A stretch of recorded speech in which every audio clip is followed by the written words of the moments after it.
გამარჯობა მეგობრებო. ეს არის ბრძოლის ხმა და ჩვენი დღევანდელი გადაცემის სტუმარი გახლავთ ლიანა ჯოჯუა, ქართველი. მებრძოლი გოგონა. მადლობა რომ დამპატიჟეთ. სანამ საუბარს დავიწყებდეთ, შეგახსენებთ რომ ჩვენი სპონსორია ლიდერ სპორტი. ლიანა გამარჯობა. გამარჯობა. მადლობა რომ გვესტუმრე დღეს. მადლობა რომ დამპატიჟეთ, სიამოვნოა ძალიან. დიდი ჩვენთვის დიდი პატივია შენი სტუმრობა. და მინდა რომ ზოგადად ვისაუბროთ სპორტზე, რა თქმა უნდა. სპორტზე, საომავლო გეგმებზე, ასევე წარსულზე და აქაურ ქართულ ისეთ ცხოვრებაზე ვიცი რომ დიდი ხნის განმავლობაში საქართველოში არ ცხოვრობდი. ეხლა მე რამდენადაც ვხედავ და ვიცი, მაქვს ინფორმაცია, ბოლო წლები აქეთ ხარ ჩამოსული საქართველოში და ზოგადად ამ თემებზე ვისაუბროთ დღეს. მაინტერესებს რამდენი ხანია რომ აქეთ ხარ ჩვენ საქართველოში და როგორ მიდის აქაური ცხოვრება და ეს სტილი და როგორ ფაქტიურად ზუსტად 1 წელი არის რომ აი სულ საქართველოში ვარ, მამა ჩემი რო ჩამოვიდა მაგის მერე საქართველოში ვარ, გამოდის ესე. ბოლო წლები ახლა ბოლო 5 წელი ფაქტიურად თურქეთში ცხოვრობდი და მერე უკვე აქეთ გადმოვედით. როგორ ეჩვევი, ანუ როგორ შეეჩვიან, როგორ მოგწონს აქაური ცხოვრება, ანუ რის თქმა მინდა იცი, არა მარტო ის რომ ახლა როგორ იწყება შენი დღე და საჭმელი და ბუნება და ეს არ მაინტერესებს, უფრო მაინტერესებს პროფესიული თვალსაზრისით, რადგან ჩვენი ეს პოდკასტი არის პროფესიულ თემებზე ძირითადად და მაინტერესებს შენთვის პროფესიონალურად მაინც უფრო სულ გძნობ, ანუ პირველად არ არის ის რომ ჩამოვდივარ დიდი ხნით საქართველოში, მაგრამ სულ გძნობ რომ ესეთი დეგრადაცია მეწყება როგორც სპორტსმენს. ხო, ცოტა მიჭირს საქართველოში ვარჯიში, ესეთი თემა არის. ძირითადად ბრძოლა რომ მენიშნება, ძირითადად სხვაგან ვემზადები, რაც მახსოვს. მარტო აი ბოლო ბრძოლა რაც მქონდა, საქართველოში მომზადე, მაგრამ ძირითადად სულ სხვა ადგილებში ვარ.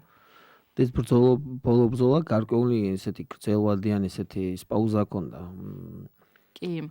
და საქართველოში ეს ერთ-ერთი პირველი ბრძოლა იყო, ხო, როგორც ვიცი, საქართველოში იყო ესეთი პირველი ბრძოლა, ანუ რაღაც დებიუტიც ჰქონდა შენს სამშობლოში და საკმაოდ კარგი დებიუტი ჰქონდა. მე პირად იქ ვიყავი, ვესწრებოდი შენ ბრძოლას და ამხელა გოგოს ეს ჰაიკიკი როგორ მოარტყი ერთი.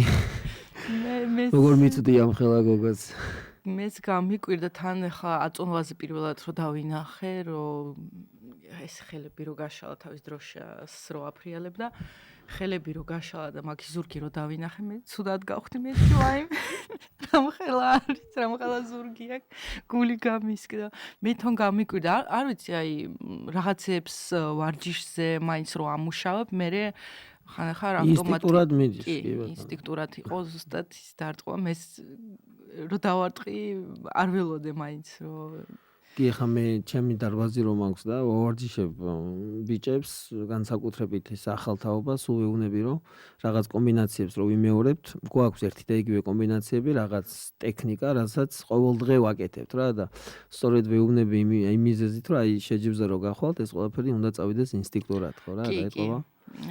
მაინც აი რაც არის განსხვავებას ახლა ახალი დაწყებულ სპორტსმენისგან, იმ სპორტსმენისგან, რომელიც დიდი ხანია ვარჯიშობს, რაღაც ილეთები არის, რომელიც ავტომატომდე მიიყვანა და უკვე ბრძოლის დროს არაშეგნებულად, მაგრამ მაინც აკეთებ მაგას. კი. გუში წუხელა ვემზადებოდი გადაცემისთვის და რაღაც იმებს უყურებდი შენს ბრძოლებს, არაერთხელ მაქვს ნანახი, მაგრამ ისევ თავიდან უყურებდი ბრძოლებს. შემდეგ შენს ტაპოლოგიაში შევედი, მან უყურებდი კიდე რეკორდებს და გამარჯვების შედე, ანუ თუ რა სტილში იგებდი ბრძოლებს რა და მან ბევრი არმბარი არის. ჩემი უსაყვარლესი ილეთი არის. აი მე ხო ტაილანდური კრივით დავიწყე. და ტაილანდური კრივიდან რომ გადმოვედი MMA-ში, დავიწყე ჭიდაობა და პირველივე ილეთი იყო, რომელიც გამომდიოდა და ძალიან მომწონდა, მაშინ თან პოპულარული იყო რონდა როუზი მაგ დროს ქალებში და Ronda Rousey-ს ახლა ყველა იცის. Ronda Rousey მოგვერდები როგორ მახსოვს. მოგვერდები და ზუსტად ეს armbar იყო მაგის ყველაზე საუკეთესო ილეთი და მე ძალიან მომწონდა და სულ ვარჯიშებზე, მერე შეჯიბრებზე, გრეპლინგში რო გამოვდი, სულ მაგას ვაკეთებდი და მეც ესე გამომივიდა, რომ დღემდე რაც არ უნდა პოზიციაში ვიყო, შემიძლია აი გამოვიდე ხელის ტკივნეულზე, ესე ისე პოზიციას არჩევ ეთყობა, იმიტომ რომ იქითკენ მიყავს ეს ხო, ეს ქვეცნობიერში ბრძოლის დროს ეთყობა, იქითკენ მიყავს, რომ ეს armbari ბოლოს ამი დაასრულო, ხო? ანუ კი, მაგრამ როგორც შევამჩნია, შეიძლება სხვადასხვანაირ პოზიციაში შეიძლება და ზურგი ავიღო და ზურგიდან მაინც გადავიდე ხელზე. აი სულ ვეძებ, რომ აი ხელი მინდა მოვატეხო, არ ვიცი რატო. და მოატეხო, ხო? ნუ მოტეხო არ მინდა, მაგრამ ხანდახან გამომდის ესე. კი ბატონო, მე კიდევ ნახე, იცი რა ვნახე? კულნუ ფაიზე ყოფილ ხარ, ქონია ნაჩხუბარი და ხა მე ამ ორგანიზაციის ჩემპიონი ვარ და აი წარმოიდგინე არ ვიცი ეს როგორ გამომეპარა ეს ინფორმაცია, იმიტომ რომ წუხელ ნახე პირველად რომ იქ ხარ, იქ გაქვს ნაჩხუბარი და ერთი რომ მოყვე როგორ მოხვდი, როგორ მოხვდი ანუ ამ კულნუ ფაიზე? არ ვიცოდი რა. ჩინეთში მქონდა ორი ბრძოლა. პირველად სხვა ორგანიზაცია WLF-ი იყო თუ არ ვცდები და მაშინ არ გამომივიდა, მაგრამ ვისთანაც ვიჩხუბო, სხვათა შორის მე UFC-ში სახმოჩნდა, კაი გოგო იყო. ხო და მე მეორე ბრძოლა შემთავაზო კულუნ ფაიტზე. რავი, აი პირველად მაშინ პეკინში ჩავედი და სხვათა შორის კაი ორგანიზაცია იყო, ძალიან მომეწონა, აი ხა პირველად WLF-ში რო ვიჩხუბე, იყო მაინც ესეთი ჩანდა, რომ ცოტა სხვა დონის იყო, მაგარი ორგანიზაცია იყო, მაშინაც ვიცოდი, რომ სხვათა შორის კულუნ ფაიტში რო ბრძოლობდი, მინახია შენი ბრძოლები მანდ და ძალიან მომეწონა ეს ორგანიზაცია, ისე სასაცილოდ ჩემ გვარს იძახდნენ ისა ძოძო. მე ჩილია, ჩემზე იძახიან ჩილიას. ჩილია. ჩინელები, ანუ კი, კაი, ჩემთვის კაი, კარგი ის იყო რა, გამოცდილება და ბევრი კარგი ის დამრჩა იმ ორგანიზაციიდან, რადგან განსხვავება ეს იყო WLF-სა და კულუნ ფაიტ შორის, რომ კულუნ ფაიტ იყო მეტი კომერცია და WLF არის მეტი სახელმწიფო პროექტი, ანუ ისეთ ის აქვს რა, ეს დაფინანსება სახელმწიფოდან და ეს შაბლონურად მიყვება თითქმის ყოველკვირა ატარებს ტურნირს და კულუნ ფაიტ იყო უფრო კომერციაზე სატელევიზიო პროდუქტი და ბევრად უფრო მარკეტინგი ამ შოუს და იმას დიდ ყურადღებას აქცევდნენ და კი, ჩემი ბრძოლას ისეთი რაღაცნაირი ემოციური მოხდა, სასაცილო იყო. აწონვაზე რო გამოვედი მე და ჩემი მეტოქე, ანუ დავიწყეთ ერთმანეთის ის ნუ კამათი.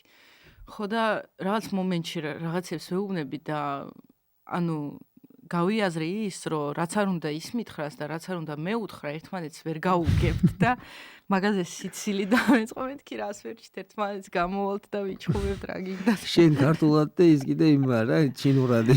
ტრეშტოკი. ხო, მაგი ინგლისური არიცო და მე ანუ აზრი არ იყო ვაფშე კამათის, ანუ ვერც ტრეშტოკი რომ მოგვინდეს ვერ გამოგვივიდოდა და სიცილი დავიწყე მაგის გამო, რომ მივედი იმ აზრამდე, რომ მაინც ვერ გამოვა. სხვა კულუნის შემდეგ შენ იმერე გავხდი ხო რუსეთში რა ის პრომოუშენი იყო ის რა შემახსენო ის Fight Night ხო კი ბატონო Fight Night კი მაგ დროს ნუ ხა კულუნის ფაიტის მერე რაღაც ბრძოლა უბრალოდ ბრძოლა მქონდა Fight Night-ში მერე მომცეს უკვე კამარზე ბრძოლა. მაგ დროს Fight Night იყო რუსეთში და ზოგადად მსოფლიოში კაი ორგანიზაცია იყო. მაშინ მახსოვს ლევანის მაყაშვილიც მაშინ ჩხუბობდა მანდ ის მირზაევთან, მირზაევმა მაგათი ვაფშე ვარსკვლავი იყო ძალიან დიდი დონის და მახსოვს ძალიან დიდი სპონსორი ყავდათ, ძალიან კარგად მიდიოდა მაგათი საქმე, კამერები გააკეთეს, მეც ახლა ის კამერი დამჩა სუფთა ვერცხლით გაკეთებული არის და ნუ მართლა კაი დრო იყო მაშინ, მაგრამ ზუსტად ჩემი ბრძოლის მერე მე მგონი 1-2 3 თვეში დაიჭირეს მაგათი სპონსორი და ნელ-ნელა უკვე როგორ ხდება ხოლმე. კი, დღეს უკვე ეს ორგანიზაცია არ არის ისეთი მაგარი. მახსოვს ესეთი ის იყო რა, ლეგენდი იყო ესეთი ორგანიზაცია, რუსეთში რო გახსოვს ეს რუსლანის რო იყო სულეიმანოვი. კი, როგორ გაიცროლა და მე ბრაღდა უცებ ისე დაიკარგეს. ხო, სულ ერთ და იგივე ისტორიები იყო. UFC ძალიან მაგრამ ახსენდება ის პერიოდი, როცა შენი იბრძოდი და შენ მოხვდი მაგან მაგარი ძალიან დიდი როლი ითამაშა ზოგადად PR-ში რა, ანუ საქართველოში, იმიტომ რომ სანამ UFC-ში ჩხუბებდი, შენ უკვე ბევრი გიცნობდა და მე მაგრამ ახსოვს ესეთი ვიდეოები ხო იცი Facebook-ზე და იმაზე რომ გავარდება ხოლმე ქართულმა მებრძოლმა რუსი დაამარცხა და ძალიან მაგარი ვიდეო და სხვათა შორის და მაგას მაგარი გამოხმაურება მოყვა. მას შემდეგ შენ დააგვირგვინე UFC-თ, UFC-ში ბრძოლით და იქაც არ mbari ხო? კი, ჩემი საყვარლესი ილეთი. რუმინე იყო შენი ისა რა მოდელი. დიანა ბელბიცა დღესაც კაი მებრძოლი არის, ახლა იმის მე ახლა ესე მოხდა რომ ხელი მოუტეხე, მაგრამ იმ ბრძოლაში მოიტეხა ხელი? კი. და მე რეაბილიტაცია ქონდა ერთი წელი ვერ გამოდიოდა და მე უკვე რომ დაიწყო თავიდან თავის კარიერა, კარგად წავიდა. ახლა როგორც ვიცი, მოგებებზე არის ეს გოგო UFC-ში, ნუ კაი გოგო კიო. ჩემთან ცოტა არ გაუმართლა. შენი არ mbari მაინც. თვითონ მეჭიდავებოდა, რა ვიცი რა უნდა და ხო, ეს ყველაფერი ახლა ნუ წარსულზე რაღაცები გავიხსენეთ, ეს ყველაფერი კარგი ისტორიაა, რამაც შექმნა ეს ლიანა ჯოჯუა, როგორც ქართველი MMA-ის მებრძოლი და ზოგადად გოგო მებრძოლი, ვარსკვლავი და არა, ეს მართლა ვამბობ, იმიტომ რომ მართლა ისტორიაში ხარ პირველი ქართველი მებრძოლი და თან იმ პერიოდში, როდესაც UFC, UFC-ა და არა 20 წლის წინ, ხო? როგორიც იყო, როგორც ესე იგი, ესეთი ორგანიზაცია რა და პოპულარული ნომერ პირველი არის და კაკრა შენ რომ მოხვედი, ყოველდღე იზრდებოდა, ხო, ამ UFC-ის რეიტინგი. მაგ დროს ზუსტად კონორი ვიტყვი რომ კონორი პოპულარობა აწია UFC-ს მართლა უკვე სხვა დონეზე და ყველა რო ლაპარაკობდა და ეხა ადრე რო დავიწყე არავინ არ იცოდა ფაქტი, თუ დაინტერესებული სპორტით არა ხარ, არ იცოდი ეხა UFC, MMA და ეს ვაფშე რა არის და რო ეუბნებოდი კონორ მაკგრეგორ და კონორ და მე ხო. ჩვენთან ეხა დღესაც რეკავენ იმაში, ჩვენთან აკადემიაში, დარბაზში, ჩემთან და ისო UFC-ზე გვინდა ვარჯიში. მშობლები ხო რეკავენ და რაღაც UFC-ს, მაგრამ თვითონ ბავშვების რო რეკავენ, UFC გააქვთ და რაღაც ეგეთ შეკითხვებს ამენას რომ ეგ უკვე ბრენდი არის და ზუსტად როდესაც ძალიან მაგარი იყო UFC და არის, მაშინ ჩხუბობდი და ეგ რა თქმა უნდა ამიტომ ვფიქრობ რომ ძალიან მაგარი ხარ და მადლობა. შენი ცოტა ვერ გავქაჩი, მაგრამ არა უშავს კიდე. მაგრამ იმ დროს რა დროსაც შენ რა შედეგი დადოვიდა გააკეთე, იცი ეს რა შვება? იმან ძალიან ბევრ ახალგაზრდას და ძალიან ბევრ გოგოს მისცა ის სითამამე, გამბედაობა და მაგალითად შენამდე შეიძლება ვიღაცა თავს იკავებდა რაღაც აკავებდა და ხო, წერდნენ, ხო? ცოტა რომ ილაპარაკო რა, ძალიან საინტერესო თემა არის. მithumetes შენგან რომ მოისმენენ, ბევრად უფრო მოეწონებათ ეს საუბარი და კიდე უფრო მეტი გაბედავს, რა თქმა უნდა, გოგოები მაგ სპორტში ბევრი არ არის ისედაც ზოგადად. და მაგრამ ბევრი გოგო იყო, თან ბევრი ახლა ახალგაზრდა გოგოები რა ვერთი 16 წლის, 18 წლის, რომ მეც მინდაო ვარჯიშიო, მაგრამ მშობლები რაღაც ბარიერები. ხო, ბევრი ბარიერები არის. ზოგადად ჩემი ისტორიაც ესეთი არის, რომ ჩემი მშობლები მაშინაც არ უნდათ რომ ვივარჯიშო და დღემდე მთხოვენ რომ დაანებე თავიო, მაგრამ never give up. მაინც ახლა უკვე იმ დონეზე მივედი, რომ ეს გახდა ჩემი მუშაობა, პროფესიონალი ვარ მაგ სპორტში და არ შემიძლია ესე, რომ ერთ დღეს აღარ მიდა და აღარ ვივარჯიშებ. მაგით ვცხოვრობ, უფრო ბევრი არის ვიდრე. მე მგონი პროფესია სამსახური და შენი ცხოვრების წესი არის, სტილი არის. კი. ესე ადვილად ვერ დავანებებ, ნახდათ მაგას თავს და შემშობლებს ყოველდღე მაგას უხსნი, მაგრამ დაწყება უფრო ძნელი არის, იმიტომ რომ დასაწყისში ბევრი კრიტერიები არის, რომ დაფინანსება არა გაქვს. ეხლა თუ ხარ დაუშვათ 16 წლის, ხარ მუშაობ, სწავლობ და ეხლა ფული შეიძლება არ კონდეს სავარჯიშო, არ კონდეს ანუ ეკიპირება. პირობებზეა საუბარი.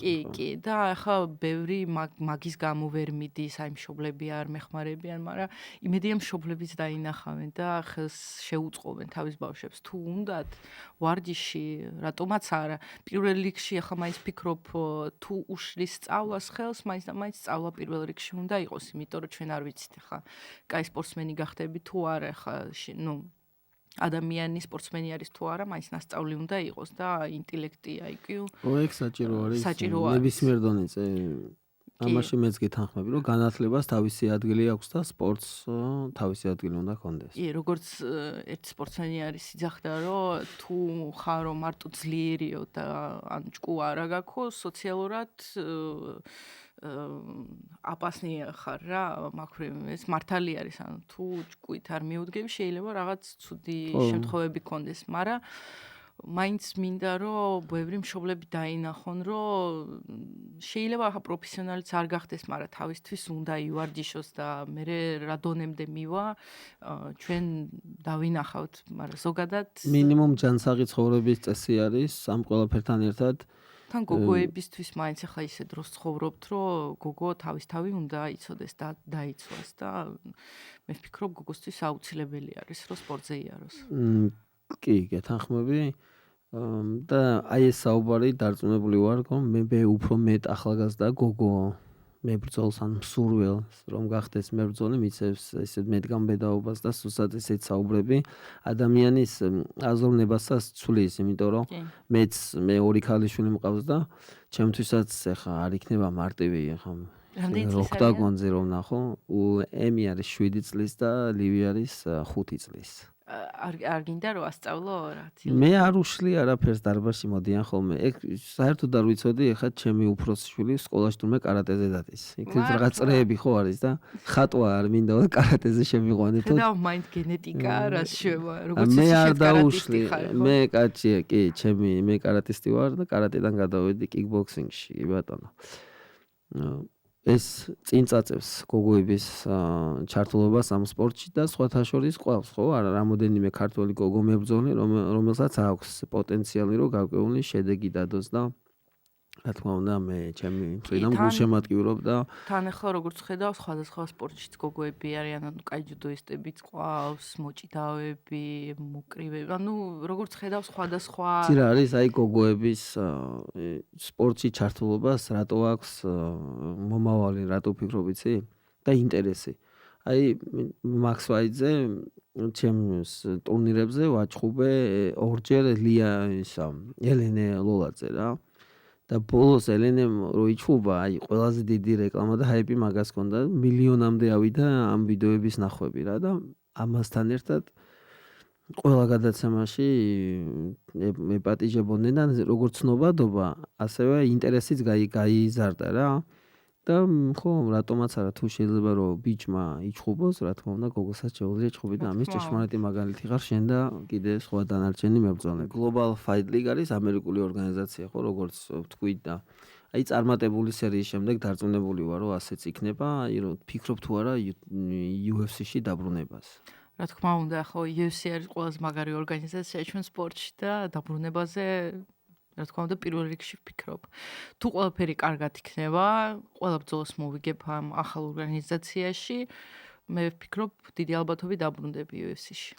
მე დარწმუნებული ვარ, რომ ყველაფერი კარგად იქნება და ამ გამოწვევასაც ესეც მაგრა დახვდები, ყველა ბრძოლაში გაიმარჯვებ და ბოლოს მაინც UFC-ში გიხილავთ ასე. ყველაფერი ღმერთისნება არის, ახლა ისეც რაც მოხდა ახლა UFC-ში, რომ არ გამიგრძელეს კონტრაქტი. მაინც ვფიქრობ ყველაფერი მართლა აი ღმერთისნება არის, იმიტომ რომ მაგალითად ახლა ახალ ორგანიზაციაში რაც პირობები მაქვს, ბევრად უფრო კაი პირობები მაქვს, ვიდრე UFC-ში მქონდა და ესეც საჭირო იყო, ეთყობა ჩემ ცხოვრებაში რო იყოს და შეიძლება ახლა სულ სხვანაირად წავიდეს კარიერა, ყველაფერი თავის რიგზე უნდა იყოს. ეხლა მეტი გამოცდილებაც გაქვს და ეს ამ გამოწვევას ისე კარგად რო დახვდები და უპასუხებ და გექნება წარმატებული სერია, უფრო მეტი გამოცდილი და ესეთი დაუბრუნდები UFC-ს. კი, თან ახლა მაინც და მაინც სიტუაცია იცვლება. ეხლა ჩემ წონაში რომელშიც გამოვდიოდი, სულ სხვანაირი სიტუაცია არის, სხვანაირი დივიზიონი გახდა. ხო, უფრო ნაკლებ წონაში აღარ მგონი და UFC-ში რო დაბრუნდე, იმ პატარა წონაში აღარ გამოვალ, იმიტომ რომ მართლა ძალიან მიჭირდა. ხო და უკვე აი უფრო დიდ წონაში სულ სხვანაირი სიტუაცია არის, რომელსაც დღეს მე რო ვხედავ, ახლა დღეს რო შევიდე UFC-ში, ანუ ვხედავ, რომ წარმატებული ვიქნებოდი. უკვე ანუ ბევრი გოგოებს ვისაც ვხედავ, ან მიმუშავია მაგათთან ერთად და ვიცი როგორი გოგოები არიან და პრინციპში ვფიქრობ, რომ შენ დიდ შანსებს ხედავ UFC-ში მოხვედრის შემთხვევაში. წარმატებებს გისურვებ და გელოდებით UFC-ში უახლოეს მომავალში. მადლობა დიდი. გვაქვს კიდე სიახლეები.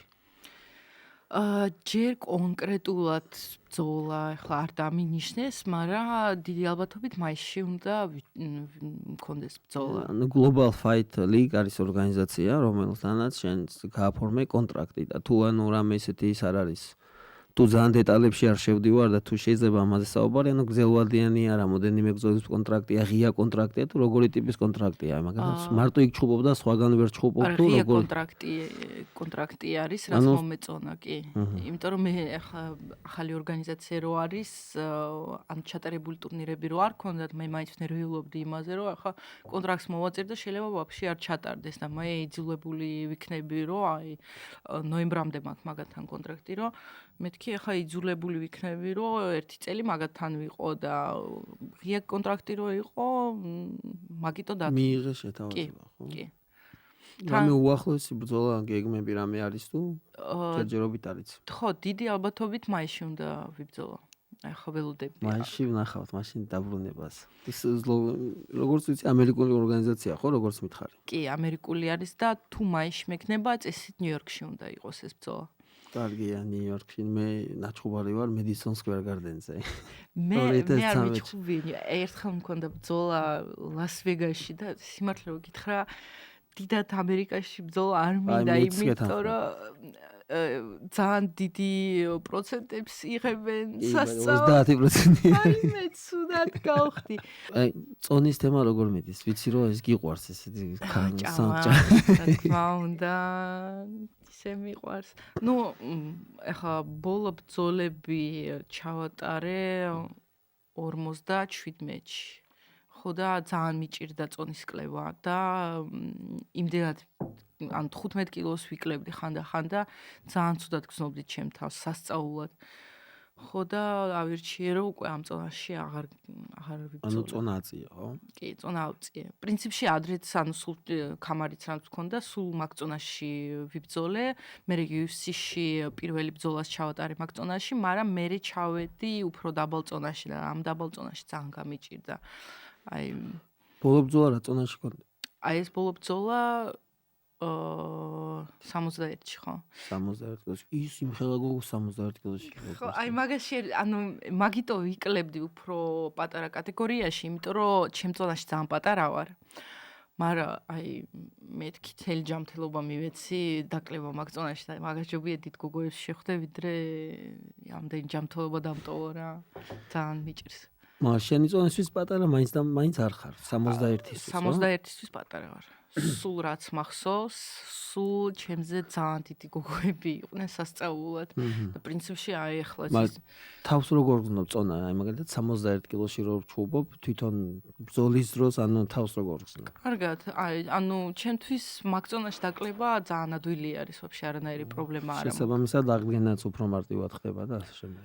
აღდგენა ძალიან კარგი მაქვს. იმ წონაშიც კაი აღდგენა მქონდა სხვათა შორის, მაგრამ თვითონ წონის დაკლების პროცესი იყო იმდენად ძნელი, რომ სასწაული. Даже ახლა UFC-ში ხო არის ის UFC-PI და ანუ არის დიეტოლოგები, რომელიც გეხმარებიან და დიეტოლოგი მყავდა, რომელიც მეხმარებოდა UFC-PI-დან და ანუ რო დავიკელი წონა და მე აღდგენა რო დავიწყე რო ავიდგინე წონა და რო ამწონეს, თვითონ ისეთი გაკურებულები იყვნენ, იმიტომ რომ აღდგენა ძალიან მაგარი მქონდა, ანუ თან ან ძალიან რა. მან აღდგენას ლიმიტი არის თუ ლიმიტი არ არის? UFC-ში არ არის, როგორც ვიცი, ONE FC-ში არის. აუ არ გამახსენა. 10%-იანის მე მგონი, ხო? ONE-ს არის ანუ პროსტა წონის კლება ხო საშინელება არის ეს წონის ჩაბარების პროცესი და მე შენ წარმოიდგინე აღდგენის პროცესი კიდე უარესია, იმიტომ რომ აღდგენას ვერ აკეთებ ისე როგორც გინდა. მაგალითად 70 კილოში მე რო ვჩხუბობ, ყველა ჩემზე დიდია. აი ფიზიკურთვის ანუ სადღაც 90% ჩემზე მაღალი არის ფიზიკურად და უფრო ისე ჩავსმული ჩანს, მაგრამ მე თავს მაგათთან ბრძოლის დროს ვგონდი ყოველთვის კომფორტულად, ანუ ის დარტყმა მიღებული ზიანი იმდენად მძიმე არ იყო, რომ მე ვფიქრე ეს ჩემი წონა არ არის მეთქი რა. და დაახლოებით ეგეთი შეგრძნება გაქვს შენ თუ როგორ ისაა 71 კილოში. თვითონ ის იმათგან რომ მოდის, ანუ მაგალითად დარტყმა ზიანი, უფრო ჩემ წონაში ხან ხვდები რომ ანუ პატარა ვარ და პრობლემა არის, რომ პატარა ვარ, უფრო ფიზიკურ ანუ ჭიდაობა რომ მიდის და ფიზიკურ სიძლიერეს რომ ვგზნობ ჩემი ოპონენტის, მაშინ ხო, იმიტომ ბევრჯერ იყო რომ ვგზნობდი რომ ჩემი ფიზიკურად უფრო ძლიერი იყო, ხო. ბევრად ძლიერები იყვნენ, კი. აი მაგხნივ კი. მაგრამ აი ჩემთვის უკვე ჯობია რომ უფრო ფიზიკურად ძლიერი იყოს, მეტი ხაჭაპური, მეტი ხინკალი. ხაჭაპური ახლა როცა ვემზადები არც ხაჭაპურს არც ხინკალს ახლა თავის თავად არ ვჭამნე ხა 10 ზოლის შემდეგ ზოლის შემდეგ ეგრევე ხო? მაგრამ სიმართლე რომ გითხრა ახლა ბრძოლის მერე არც ფიქრობ, ანუ გონია რომ ახლა წონას ჩავაბარებ და ახლა შევჭამ ყველაფერს, მაგრამ აი მადაზეც არ მოდიხარ. მაგას პერიოდი ჭირდება კი, იმიტომ რომ ახლა უცებ კუჭი რო შეჩეული არის მოხარშულ საჭმელს და რაღაც სწორკვებას თავისთავად ახლა ნენელა იხსნება მე. ნენელა რა თქმა უნდა, მაგრამ даже მახსოვს ერთხელ პირველად დავიკელი თუ არა, ეს იყო მესამე ბრძოლა UFC-ში და მეორეჯერ დავიკელი ამ დაბალ წონაში.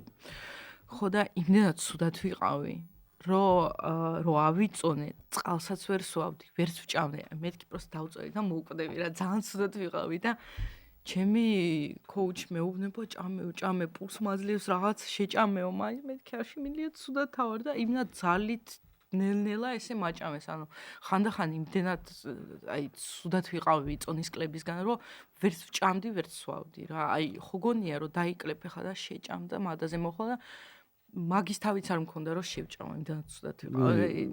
წონის კლების პერიოდი, ანუ მთელი მზადების პერიოდი ხო რამოდენიმე თვიანი და კვირიანი პროცესი არის და ამას ხო მაგარი ნებისყოფა ჭირდება საკუთარ თავზე რამდენჯერ მაქვს გამოსვლილი და ხო ვიცი, მაგრამ იცი რა ეს ორთვიანი პროცესი შეიძლება იდეალურად გააკეთო და აღდგენის ის ერთი დღე რაღაცა წავიდეს, ანუ როგორ იტყვიან ქართულად, ცუდად და ყველაფერი ჩაიშალოს, ხო, ეს აღდგენითი პროცესი არის უმნიშვნელოვანესი და ეს აღდგენითი პროცესიც მოითხოვს დიდ ნებისყოფას, იმიტომ რომ იქაც გაქვს რაღაც რაციონი და აი რო იცი რომ 60 დღე, 65 დღე რო აი ამ კვებაზე ხარ და მე რო გინდა რომ რაღაც ჭამო და იქაც რო ვერ ჭამ, იქაც უკვე შეზღუდული რო ხარ და რაღაცა.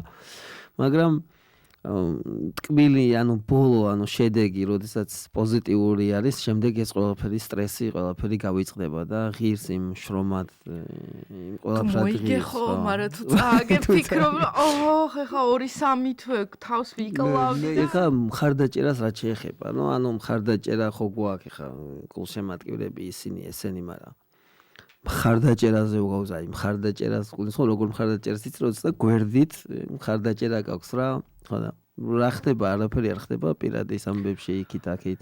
თუ ეშინია. ეხა ეშინია, ხო არ ვიცი. აი პირად ცხოვრებაში ჯერ ის ძალიან სიჩუმე არის. სიტყვა მონასტერში ბოლოს და ეგიდიაში არ აცუდია, მაგრამ ამის გამო მოტივი არ მომწონს. რავი, ჯერჯერობით სიჩუმე არის და ზოგადად რავი, ანუ თავის დროზე მოვა, ეხა გამხნევებს. თავის დროზე მოვა, ხო, ანუ არც ვეძებ და რავი, მაგაზე არ ვფიქრობ. ჯერ კიდე გრძელი კარიერა გაქვს და ეთყობა კარიერის იმას ელოდებიან. ანუ ესე არ არის, რომ ვიღაც მოვიდა ჩემთან ესე ის ბეჭედი და მე ვხარი, რომ აუ არა კარიერა, ესე არ იყო. თანაც ახლა მე ვფიქრობ თუ ნორმალური კაცი ქმარი შეგხვდება, ეხლა არ გეტყვის, რომ არიქო, ეხლა დაამთავრე, ანუ რაღაც რა დაილაპარაკებ და ნორმალური იქნება. დაამთავრე ანბარი და დამთავრებული.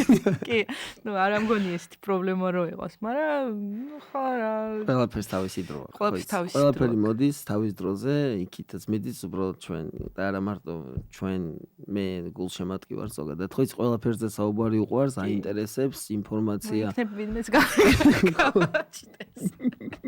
აი რაღაც ამოვიდეს, ხო? აი მე მაგაზე ვაფშე ანუ გათვალის ხონდა უბრალოდ და შენ მიხვდი. მე მაგაზე არ ნერვიულობ, მაგრამ დედა ჩემი ნერვიულობს ძალიან, მაგრამ აუროთის გათხოვდებიო ნეტა. და ყველაფერი კარგად იქნება თავის დროზე. დედა ჩემი ნეტა ამას დაანებო თავი და გათხოვდებო. მეთქი ვინ გითხრა მეთქი თუ გათხოვდები მაგას თავს და ნახავთ ხო რა? მაგრამ მამა ჩემი მაგალითად არა. მახსოვს ახლა ბოლოს ჩემი მეგობრები მამა ჩემი პირველად იხენ რომ გამოვიდა საქართველოში.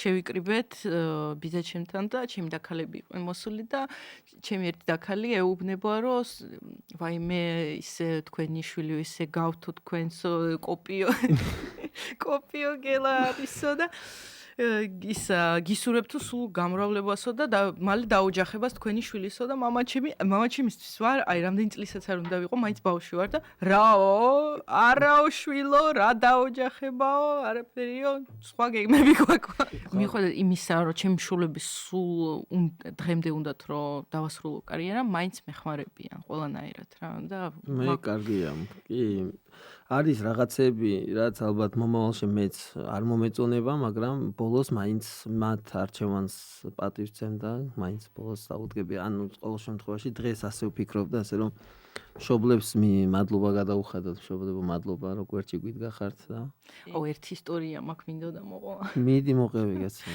გულშემატკივრებს მიდი მოყევი ადრე სანამ UFC-ში აღმოჩნდი fight night ჩემპიონი რო გავხდი ყველა იმაზე რა პროგრამები ანუ fight night-ის ჩემპიონი რო გავხდი მაშინ კიდე ცხოვრობდი მოსკოვში ხო და მსოფლიო ჩემპიონი რო გავხდი კამარი რო მოვიგე ყველგან ტელევიზიაში ყველგან აქვეყნებდნენ რომ აი ქართველი მებრძოლე მსოფლიო ჩემპიონი გახდა აი დაამარცხა ისე და ხო და ყველა იცოდა რომ იყო ქართველი პირველი გოგო მებრძოლი მსოფლიო ჩემპიონი კამარი რომ მოიგო ისეს მაგრამ ეთყობა სახეზე მაინც არ მიცო ანუ კადრები იყო მარტო ბრძოლის მერე თან მაგარინაცემი იყო ვაფშე ავატარი ვიცხვი მქონდა ხო და ანუ ხალხი იცოდა რომ არის ესეთი ლიანა ჯოჯუა რომელიც მსოფლიო ჩემპიონი არის მაგრამ ფიზიკურად ნანახი არ ყავდათ ხო და მახსოვს ესეთი სიტუაცია იყო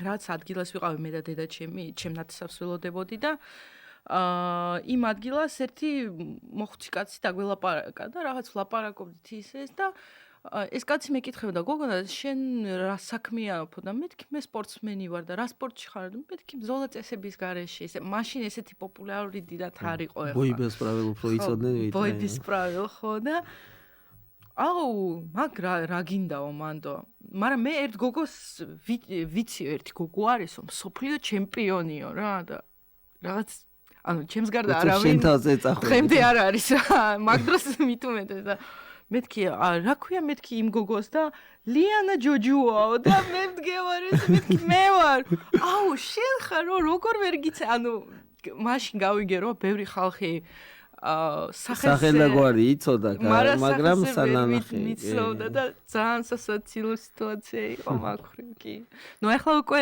რო გადმოვედი საქართველოში და სხვადასხვა პროგრამებში შემოვიწიეს უკვე სახეზე მიცნობენ ესეთი პრობლემა დიდად არ არის თან ახლა ეს სოციალური მედია მაინც ხო უფრო განვითარდა ახლა კი უფროს თაობას ანუ ეხა აი ხო ამაზე რო საუბრობთ ბარემ იმასაც ვიტყვი რომ ანუ ხო არის სწორედ აი გულშემატკივრები რაღაც კომენტარებს გიწერენ რაღაცა და აი ზოგჯერ ისეთი ასაკოვანი ხალხი გიწერს კომენტარებს რომ მე ვთქვი თან 1-2 ვიცანი ან ნათესავი ან მეზობელი ან რაღაც ხო იცი და ბიჭო ეს მეზობელია და 75 წლის კაცი არის ვიტყვი და ეს რომ ვითარდება ცივილიზაცია შემოდის და ანუ ისიც ესეთ ფეხს იმაშვებია მიყვებიან ერთი სიტყვით ცივილიზაციას ლიანა მადლობა რომ გვესტუმრე წარმატებებს გისურვებ და როგორც წინათ გითხარი აუცილებლად გამარჯვების შემდეგ ისევ შევიკრიბოთ და ეს ემოცია გაგვიზიარე რადგან ჩვენ გულშემატკივარს ძალიან უყვარხარ და მადლობა დიდი, გაიხარეთ. ველოდებით კიდევ ერთხელ მადლობა აუცილებლად დიდი. კიდე გესტუმრებით.